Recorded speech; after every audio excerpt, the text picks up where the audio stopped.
Hey everyone. It's been a little while, but welcome back to another episode of Weird and Creepy YouTube channels. For those of you new here, this is a series where I cover some strange, mysterious, or downright disturbing YouTube channels. These channels can be anything, from analog horror series, alternate reality games, weird art projects, unexplained mysteries, and anything in between.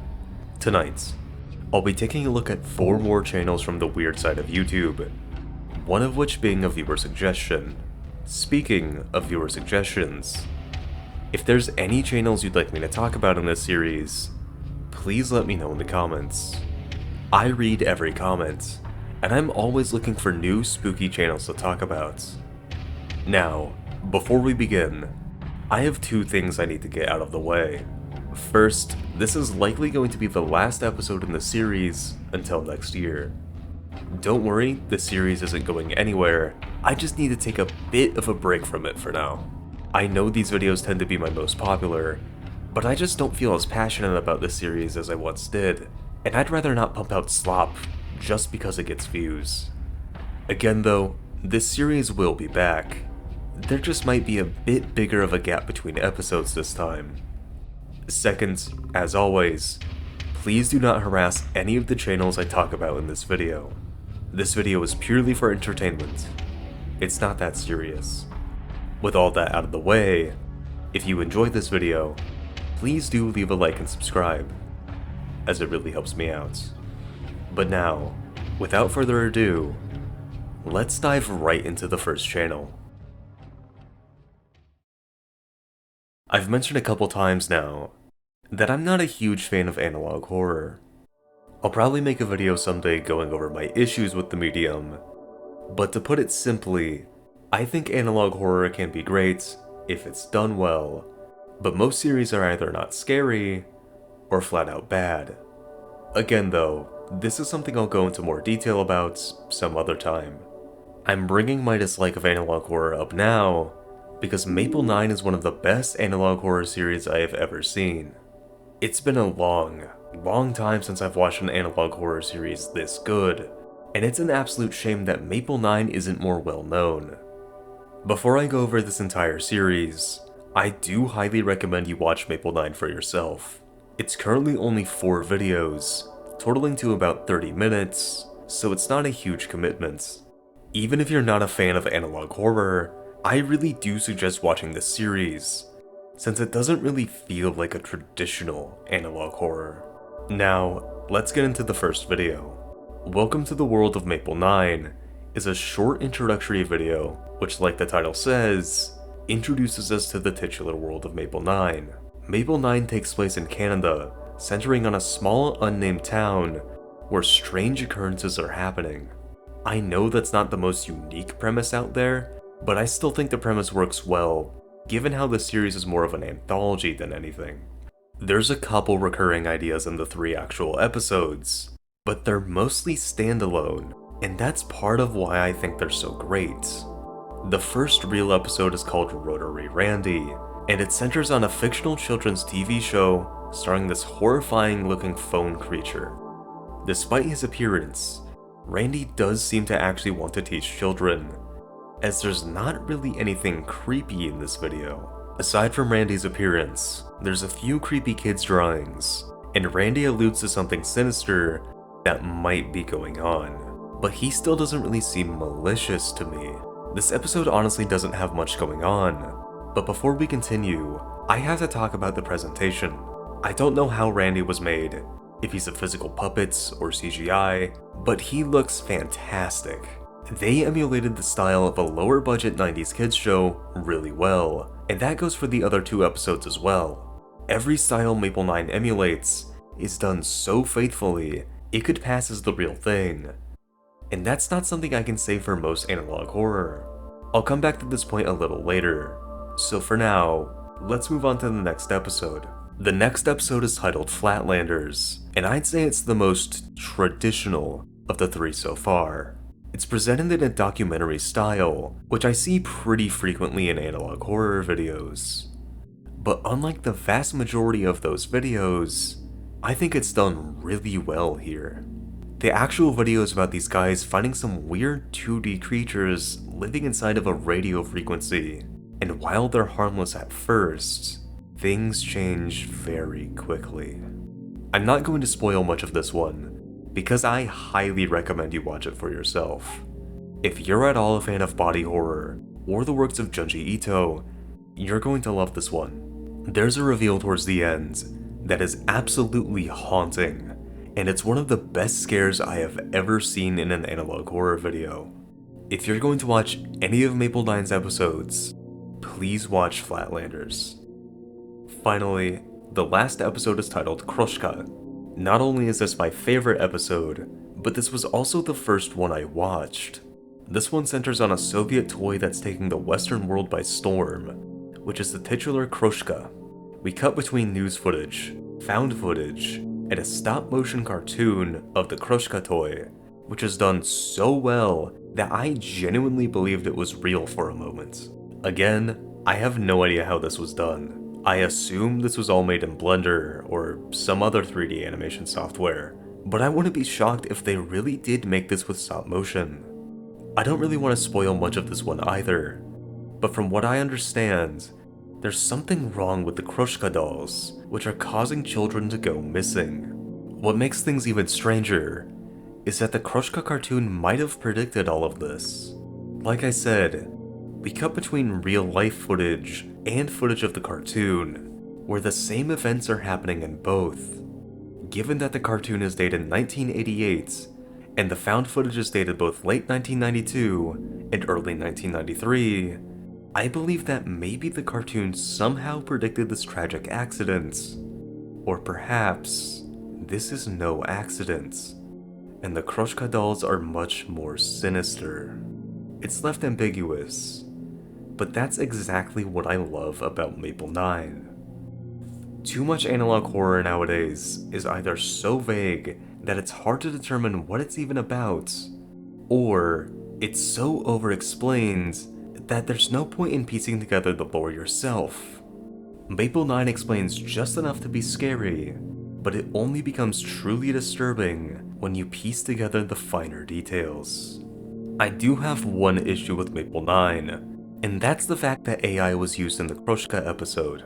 No spoilers, but it's used for a couple images that, quite frankly, I think could have been made without using AI. I won't get into the whole AI debate right now, since it's not super relevant, but I generally don't think AI should be used in creative works, unless it's used in very specific situations to enhance something already made by a human. If it's used as a replacement for work a human could have done, especially work that someone would have been paid for, that's bad. I hope Maple 9 doesn't continue to use AI like this in the future, but I do at least appreciate the creator, Burger Scum, being honest about its use. Regardless, this is still one of the best analog horror series I've seen. It's truly rare to see an analog horror series that not only has good writing and effective scares, but also has a reason to be analog. If you're an analog horror hater like myself, don't worry. Maple 9 isn't another series that just throws on a VHS filter to be scary. This has some real effort put into it. Effort that I haven't seen in a long time. An effort that deserves to be seen by more people. Please check it out. Link in the description. This might very well be the strangest channel I've covered in this series. I honestly don't really know what to say about this one, but since this was a viewer request, I'll try my best to cover it. I only just now realized while editing that the request was actually for covering this now deleted channel. I can't find what the channel was, and I already wrote and recorded all this stuff about FlorecitaDreams, so I'm just gonna continue on with this. So, what exactly is FlorecitaDreams? I have no goddamn clue. Over the years, I've seen a lot of channels like this, uploading strange, slightly creepy videos with no real explanation. However, they usually feel more, for lack of a better word, cynical.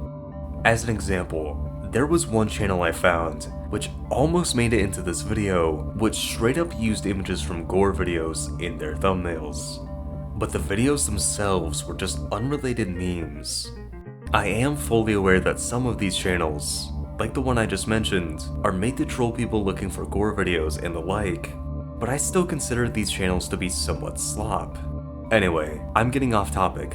FlorecitaDreams just reminds me of the channels I was talking about. It isn't actually one of them. I mean, there are some videos which used to contain actual gore images or other shocking content, but we'll get to that later. The videos themselves are all the series of seemingly random weird and creepy images, sometimes with a theme, coupled with strange music playing in the background. Sometimes there's effects, sometimes there aren't. All that's really consistent is the vibe of these videos, which is just bizarre. Now, there is a very real possibility I'm missing something here. I've ignored it until this point, but Florecita's videos are all in Spanish, which is a language I barely understand. I unfortunately remember very little of my high school Spanish classes, and since there's no subtitles on these videos, Google Translate can't help me here. So I'm unfortunately just going to have to leave these videos untranslated.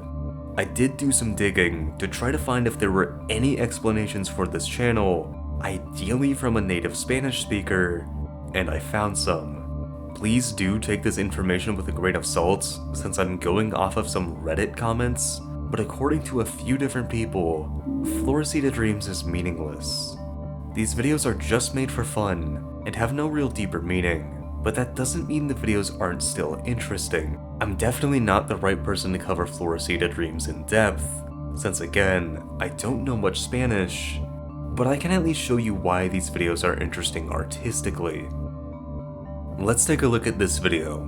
EVI_15.cd, Errores de Naruto. No joke, this video was 13 minutes of funny looking Naruto frames, as well as some fan art. Then the last 6 minutes are some Spanish ads, which I think are probably unrelated. This video honestly reminds me a lot of old YouTube videos from around 2008 to 2012, just with a more absurdist twist. And I think that's exactly what Florecita was going for. Pretty much every video is like this, some leaning more on the absurd end, and some a bit more creepy. There's 2 more videos I want to talk about, though I'll go over the first one quickly. The first is EVI_11.cd, Cross-Dressfixia, which I'm only bringing up because it's been heavily censored from its original version.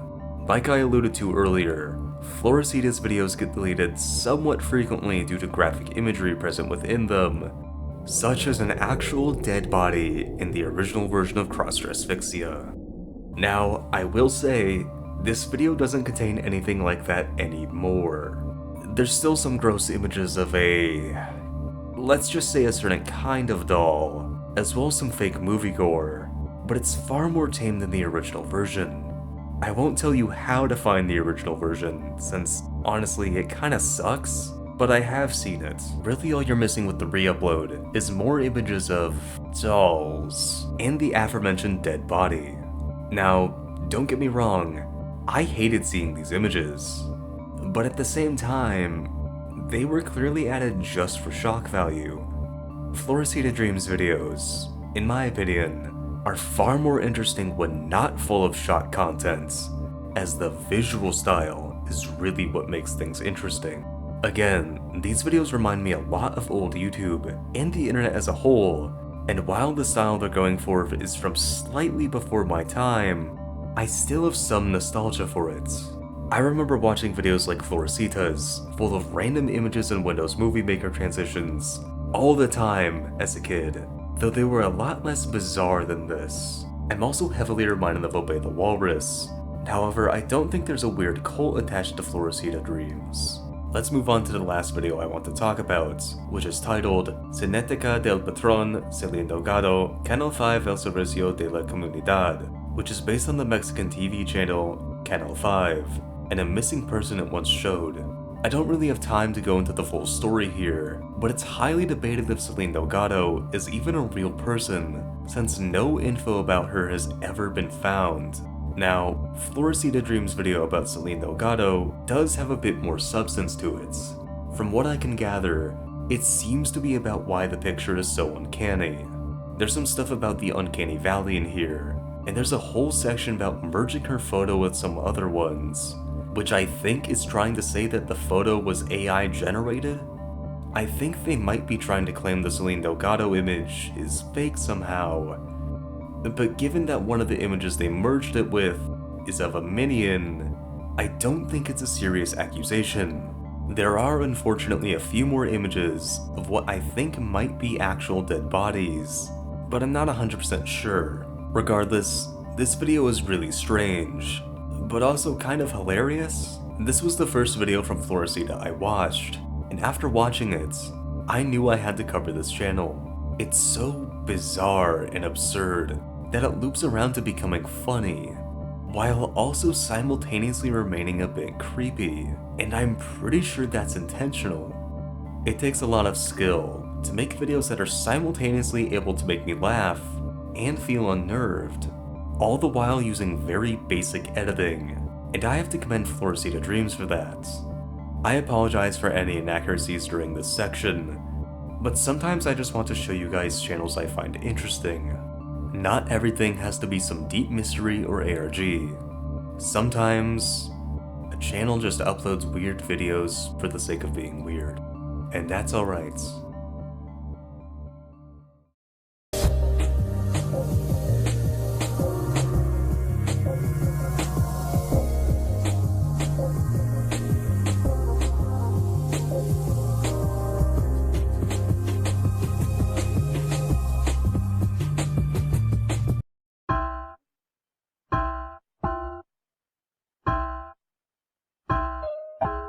Okay, before I get into this one, I need to remind you all to please not harass anybody on my behalf.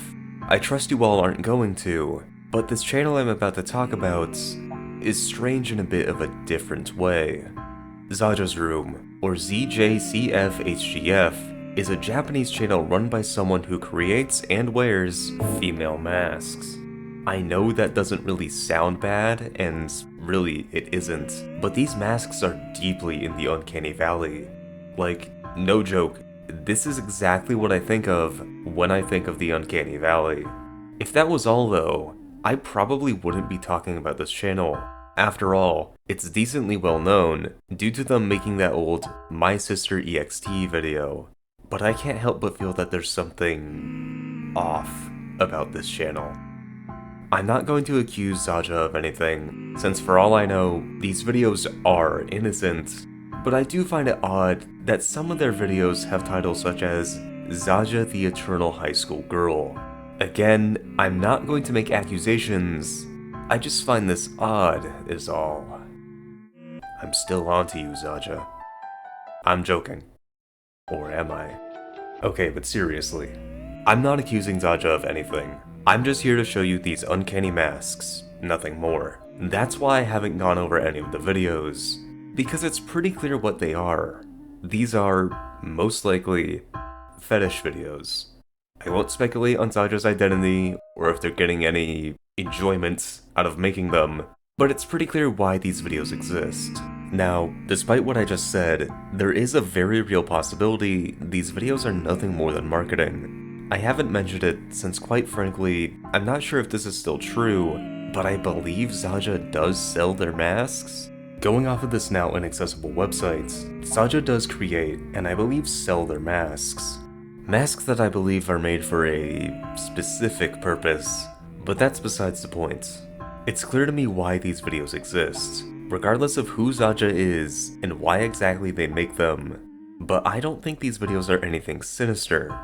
I'm not going to go over many videos, since, again, I'd rather just show you the creepy masks. So let's just start with Zaja's most famous video, My Sister EXT, or as it was originally known, Unmasking and Eating. Despite the probable innocent intention behind the video, I can't lie and say this video isn't uncanny as hell. These masks look so unnatural, and I think that's partially due to the fixed expression on them. Zaja's newer masks are more expressive, however I do think they're uncanny in a different way. The next video I'd like to talk about is another old one, Female Mask of Sasuke Nozomi. Again, The video itself isn't important, I just want to show you the mask. This one is uncanny in the same way that I find Zaja's newer masks uncanny, as while it's more expressive, it also just looks off. It reminds me of those creepy dentist robots, though slightly less uncanny, since this is at least a real person behind the mask. There's plenty more videos on Zaja's channel that I could show you, like these two on screen now, but I think at this point you can probably understand what this channel is. As much as I'd like to say this is something darker, the most likely explanation for Zaja's channel is the most boring one. This is just someone advertising their realistic female masks. There's nothing harmful about these videos, and there's nothing really weird or creepy about them either. I'm just not the target audience. I know I called Zaja's Room a fetish channel earlier, but to be honest, I'm not sure it really is one. It probably is one, but if it is, it's pretty tame. If you ignore the strange aspects of Zaja's channel, like the eternal high school girl titles, and the possible reason why it exists, you're just left with a channel run by someone who likes making masks. It's an uninteresting channel with some interesting, unintentionally creepy masks. On the off chance Zaja is watching this, don't stop doing what you love. As long as you're not hurting anybody, and as long as you enjoy what you do, who cares if someone thinks your videos are creepy? I once again ask you all to please not harass Zaja, or any of the other channels I've talked about in this video. Behind the masks, Zaja is a real person. It doesn't matter who they are, or why they create what they create, they are still a real person. And I'd like you all to please remember that. These masks are still creepy as hell though. Last December, this video appeared in my YouTube recommended. If I remember correctly, it only had a few hundred views at the time, so, of course, I was intrigued. Based on the title and thumbnail, I assumed this was an ARG, but I had to make sure. So, I clicked on the video, and this is what I was greeted with.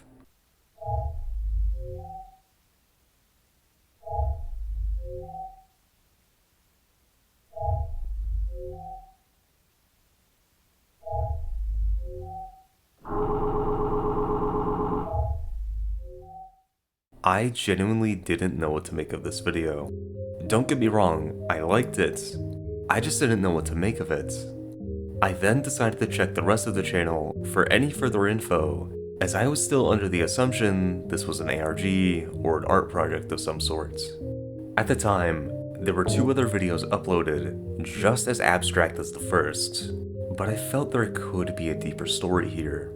However, with nothing else on the channel, I was forced to come back later when more was uploaded. Cut to a few months ago. I'm working on the previous episode of this series, and I decided to check back in on Nathaniel Hess, just to see if there's anything new for me to talk about.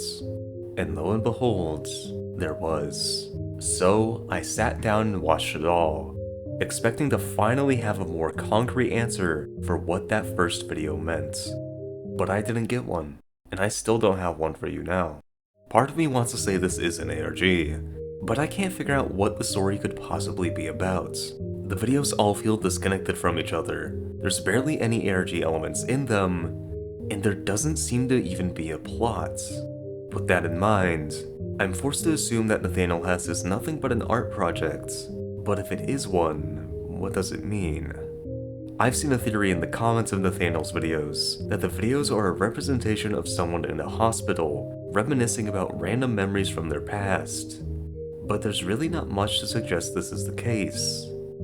I think this theory is based on the shot used in the video 6.mp4, as it does appear to be in a hospital room, but this shot could just be more random footage.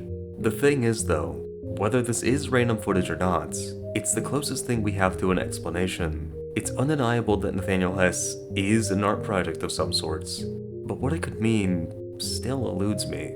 Despite the seemingly random footage, the videos still feel very intentionally put together, and I hesitate to even call the footage random. These videos feel like they're trying to invoke very specific emotions in the viewer, as the videos blend the lines between creepy, mysterious, and nostalgic. My personal favorite upload on Nathaniel's channel, io.mp4, is a great example of this, as it's hardly a spooky video. The majority of the video is literally just footage of a snow-covered town, while a beautiful song plays in the background. Quick side notes, the songs in these videos are created by Nathaniel Hess himself, and I love the style. These songs are honestly my favorite part of Nathaniel Hess's videos, and I wouldn't be surprised if these videos are nothing more than promotion for his music. After all, the only other profile I could find for Nathaniel Hess is his SoundCloud, so it's entirely possible this is just a promotion for his music. Assuming it is one, this honestly isn't a bad promotion. These videos are extremely well put together, and as I've already mentioned, the music created for them is fantastic. Now, going back to what Nathaniel Hess's videos might possibly mean, I do think that the best theory we have right now is that they're representations of memories.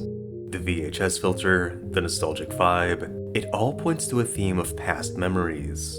This, however, doesn't explain the random creepy shots like this one in 6.mp4, or the newest video, crawlspace.mp4, which is by far the most ARG-like of Nathaniel's videos. There's a distorted voice in this one, and while I wasn't able to fully make out what it says, I was able to understand part of it. Take a listen for yourself.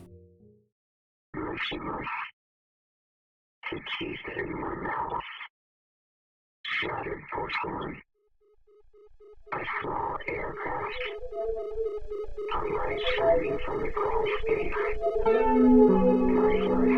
Lifeless. Scorched. Motionless. Itching. Crawling. Devouring. Amazing watching from the field. Millions of lives.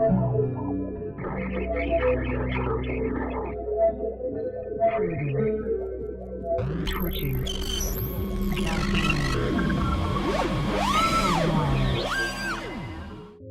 I have no idea what this means. There's some footage of somebody during the last part of this video, but this is the first time they've appeared. I did go back and rewatch all of Nathaniel's videos, just to make sure there was absolutely nothing that tied back into crawlspace, and there was nothing. I do think it's a very real possibility that Nathaniel Hess is an ARG, and it's only just now getting started. Or maybe it's an art project with a vague theme of memories. Or maybe it's just a promotion for a guy's music. I don't know. Whatever Nathaniel Hess is, I absolutely love these videos, and that's why I'm sharing them with you tonight.